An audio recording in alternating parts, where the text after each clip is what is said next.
It's 11:47 p.m. The project is due, the gym bag is staring at you. The life you promised yourself is still just out of reach.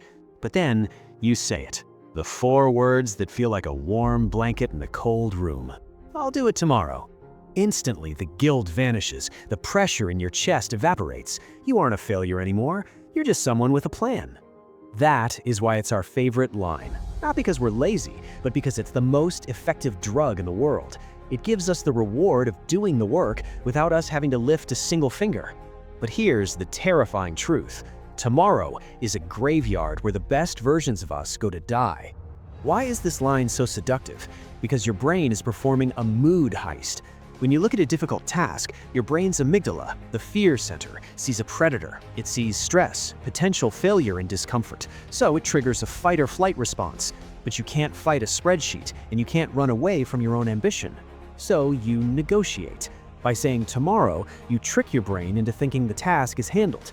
You get a hit of dopamine for planning the work. You get the relief of avoiding the pain. You aren't managing your time. You're addicted to the relief of not yet. But while you're enjoying that relief, you're signing a 24-hour contract to stay exactly who you are. There's a famous story by writer Tim Urban about a character we all have inside us, the instant gratification monkey. The monkey doesn't care about your 5-year plan. It doesn't care about your health. It only cares about two things: easy and fun. Whenever the rational decision maker says let's work, the monkey grabs the wheel and steers you toward YouTube or the fridge or a deep dive into Wikipedia. And the monkey's favorite tool is the lie of the perfect tomorrow.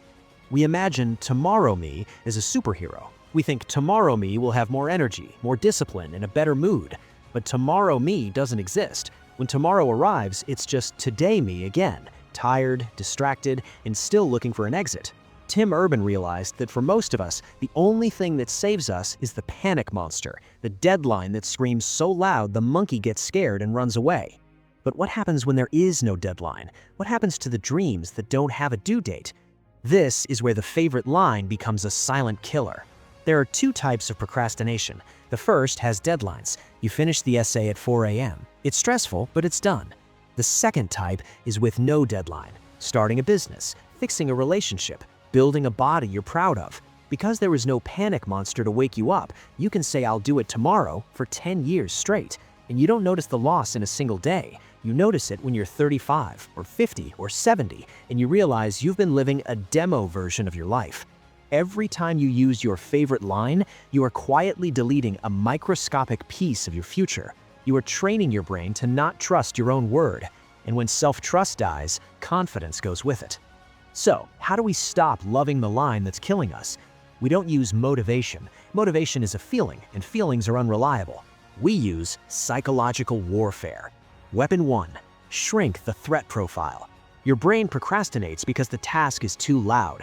Don't say, I'm going to work for 3 hours. Say, I'm going to open the document and type one sentence. That's it. One sentence is too small to be scary. Once you start, the mood heist ends and momentum takes over. Weapon 2. The identity audit.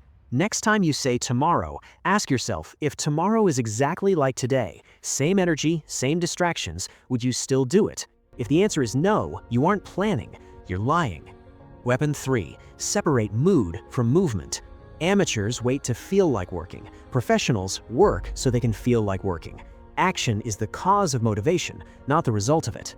I'll do it tomorrow is our favorite line because it lets us stay in the idea of greatness without the pain of effort. But the idea of a life isn't a life.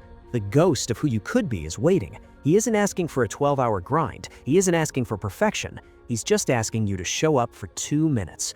Because tomorrow is a myth, but today is where you finally begin. Subscribe and stay with us for our next episode.